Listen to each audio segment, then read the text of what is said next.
made a chittering noise. I turned around to grab a wrench, and when I turned back, it was gone. Oh.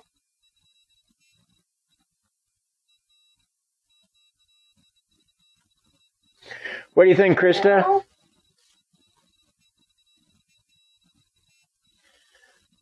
Made a chittering noise?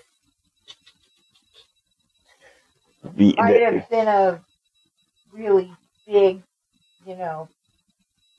groundhog. Weird raccoon. Let's call Levitch and see if groundhogs can get that big.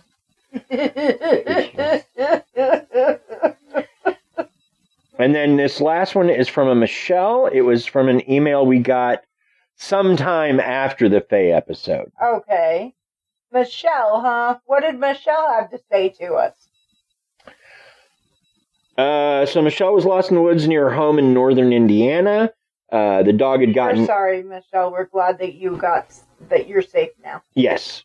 The dog had gotten out of the yard, as he often did, and she was searching for him. She eventually found him with the handle of his leash wrapped around a tree, and he seemed very scared. She managed to uncoil him, and when she turned around, she came face to face with what she eventually discovered to be a Pukwudgie. From then on, she kept the dog close to her, and while she did often encounter strangeness, her dog never disappeared again. Yeah, it's because he was scared that he'd run into that thing and she wouldn't be there to save him.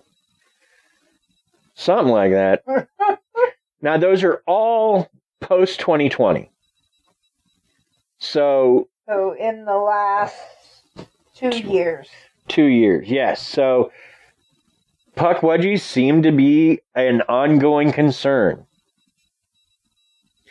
Personally, I tend to believe them just because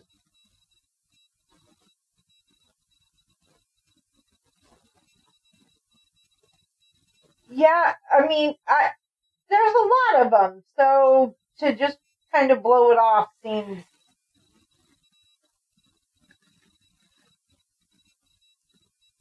doesn't seem to make sense.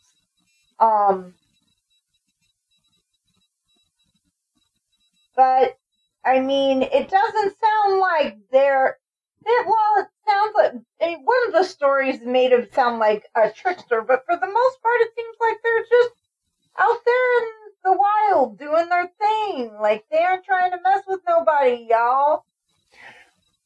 Well, they aren't like them one creatures down in the South who be stealing people's cigarettes and stuff. I don't remember what those things are called, but I've heard those stories. They just don't care. Well, they're just out there doing their thing. Yeah, but it seems like those who encounter them it's never a positive experience. Nobody's ever like, a Pukwudgie saved my life. Well, no, they're just Pukwudgies out there Pukwudgieing along. Groundhogs don't tend to save people's lives either, but, we don't freak out about them. But groundhogs don't tie dogs up with their leashes and steal stuff and mess up your porch because your mom told you to clean it. I guess that's true. I don't know. So in summary, I will say this. I believe there's not a lot of actual evidence this episode, but just the sheer preponderance of those that report seeing them, I tend to believe. Now, again, where do they come from? I don't know. I don't know. But I believe. Krysta, your thoughts? I don't. In all seriousness, an owl wouldn't hold a knife. So yeah, I believe they're a real thing. They're all similar descriptions. They're all, saying some negative thing about the creature. Yeah, I'd say I believe. Okay, so we frequently fall back to the concept on this show that we believe that there are things out there that we don't understand and we can't see. And I think that we believe that there are things outside of what normal science tells us. And there are still secrets in the world. And if you can believe in those secrets and believe in magic and fairy tales, then it makes sense that there's little grubby gnome Pukwudgies out in the forest hunting rabbits and squirrels and eating and doing their own thing that they don't want anything to do with us. And I say, every once in a while they want to mess with some grubby kids. As long as they aren't messing with my grubby kids, we all good. Fair enough. So that is our show. Thank you so much for listening. Thanks to Bill Barrett, who does our theme music. Thank you. Thank you, Bill. And should you need theme music of your own for a project, Bill is the guy to reach out to. It's Bill Berendt, BEHRENDT, at sbcglobal.net. He will happily take care of any musical things you need. Also, thanks to Paige Elmore, who did our logo art, Page of Reverie True Crime. And if you want a true crime podcast, that's the one to go to.